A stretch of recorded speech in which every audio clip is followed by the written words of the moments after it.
पायल एक खुले मिजाज की जिंदा दिल लड़की होती है जिसे उसके पापा ने फुल्ली सेल्फ इंडिपेंडेंट बनने के लिए सब कुछ सिखाया हुआ होता है।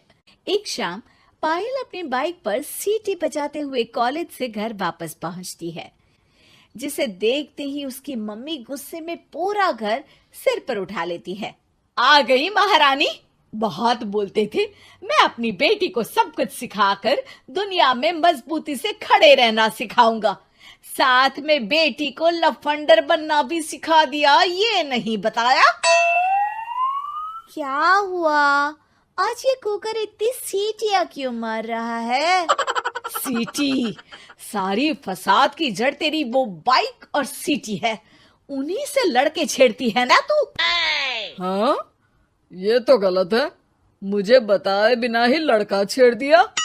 हाय तौबा, ये कैसा पति और बेटी मिले हैं मुझे। अरे मम्मी यार, तुम ओवर एक्टिंग बंद करो, और मैंने कोई लड़का नहीं छेड़ा पापा। शिट यार। अच्छा मम्मी, आप पहले मुझे ये बताओ कि आपको ये सब बेकार बातें बताता कौन है? अच्छा, तूने कोई लड़का नहीं छेड़ा?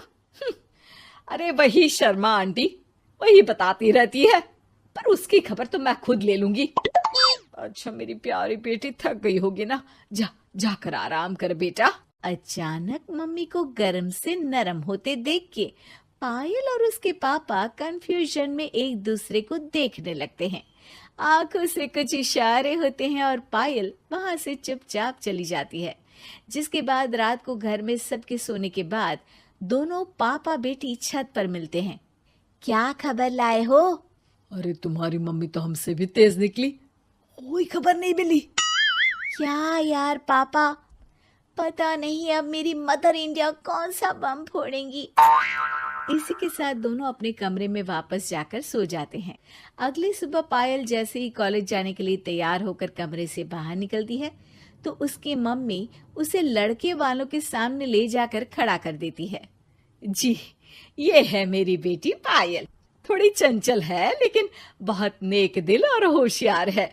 देखते ही देखते कुछ घंटों में पायल और शुभम का रिश्ता पक्का हो जाता है, जिसके कुछ दिनों बाद पायल शादी कर अपने ससुराल पहुंच जाती है।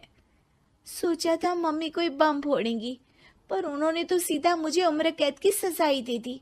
बहू, अब उम्र कैद समझो या बम, रहना तो यही है, निभाना यही है, इसलिए छिछोरी हरकतें बंद करनी होगी। है? ये आप क्या बात कर रही हो? मैंने क्या किया? इतने मासूम ना बनो, मुझे तुम्हारे कारनामों के बारे में सब अच्छे से पता है। ऐसा बोलकर सास तो वहां से चली जाती है, लेकिन पायल सोच में पड़ी वहीं खड़ी रह जाती है। जिस पर शुभम उसके पास आता है। तुम मम्मी की बात का बुरा मत मानना, वो पड़ोस वाली आंटी ने उन्हें तुम्हारी बाइक चलाना, सीटियां बजाते हुए घूमना, बेधड़क सबसे बात करना वगैरह जैसी कुछ बातें बता दी है, जिसे सुनकर उन्हें गुस्सा आ गया है। पर फिक्र मत करना, धीरे धीरे साथ रहने से वो भी ठीक हो जाएंगी। Thanks for your concern, but I don't care. Payal सीधा अपने कमरे में चली जाती है। अगली सुबह कॉलेज जाने के लिए तैयार हो सीटी बजाते हुए कमरे से बाहर निकलती है, जिसे देख सास गुस्से से तिलमिला उठती है। महारानी, शादी के अगले ही दिन ये हीरोइन बनकर कहाँ चल पड़ी? और ये लफंगों की तरह सीटियां बजाना बंद करो। ये हमारा घर है, कोई सड़क नहीं जहां तुम आवारागर्दी करती घूमो। मम्मी जी, सीटी बजाने और कंफर्टेबल कपड़े पहनने से लोग कब से आवारा बनने लगे? इसी के साथ सास बहू का युद्ध शुरू होने ही वाला होता है कि शुभम वहां पहुंच जाता है। माँ, उसका कॉलेज है इसलिए ऐसे तैयार हुई है। और पायल, तुम भी माँ को समझने की थोड़ी कोशिश करो ना प्लीज। सिचुएशन संभालकर शुभम और पायल घर से निकल जाते हैं। इसी तरह दिन बीतने लगते हैं, जिससे सास बहू की लड़ाइयों के बीच शुभम पिसता रहता है, लेकिन साथ ही वो दोनों एक दूसरे की आदतों को अपना भी लेती हैं।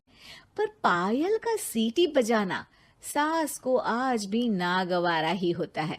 आसमान गिर जाएगा, धरती फट जाएगी, पर इसकी सीटी ना जी ना, कभी बंद नहीं होगी। अरे मम्मी जी, जब आप मेरे कुछ बोले बिना सीटी से ही समझ जाती हो कि मैं क्या बोल रही हूँ, फिर इसे बदलने की क्या जरूरत? यही तो हमारी यूनिकनेस है। पायल की बात से ज्यादा सहमत ना होते हुए भी सास हंस पड़ती है।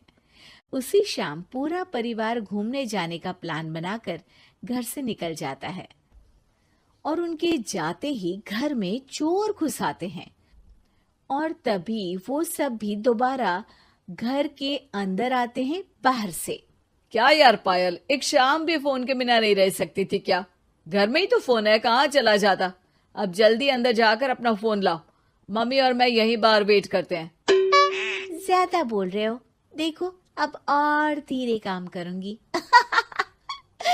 ऐसा बोलकर पायल घर के अंदर जाती है और बहुत देर तक बाहर निकल कर नहीं आती। अरे ये तो सच में जानबूझकर लेट करने लगी। चल कर देखते हैं ना। दोनों जैसे ही मेन डोर के नजदीक पहुंचते हैं, उन्हें पायल के सीटी बजाने की आवाज सुनाई देती है। हमें लेट करके खुद मजे से बैठी सीटियां बजा रही है। अरे गधे, ये मजा नहीं सजा है, जल्दी से पुलिस को फोन कर। माँ की बातों से कंफ्यूज्ड शुभम उसे देखता ही रहता है। सास खुद ही पुलिस को फोन कर देती है। कुछ देर बाद वो दोनों पुलिस के साथ घर के अंदर जाते हैं तो पायल एक कुर्सी पर बंधी होती है और सास को देखते ही दोबारा सीटी बजाने लगती है। सीटियों की दुकान फिर से शुरू हो गई तू? और क्या इन सबको कह रही है कि चोरा है चोरा है? तुझे कैद किया है, थोड़ा तो तरस खाकर डर हमसे। और प्यार से क्या बोल रहा है इससे? अरे इसके सर पर बंदूक लगा, ठोक दे इसको। अरे चल झूठे, तेरे पास तो हथियार है ही नहीं।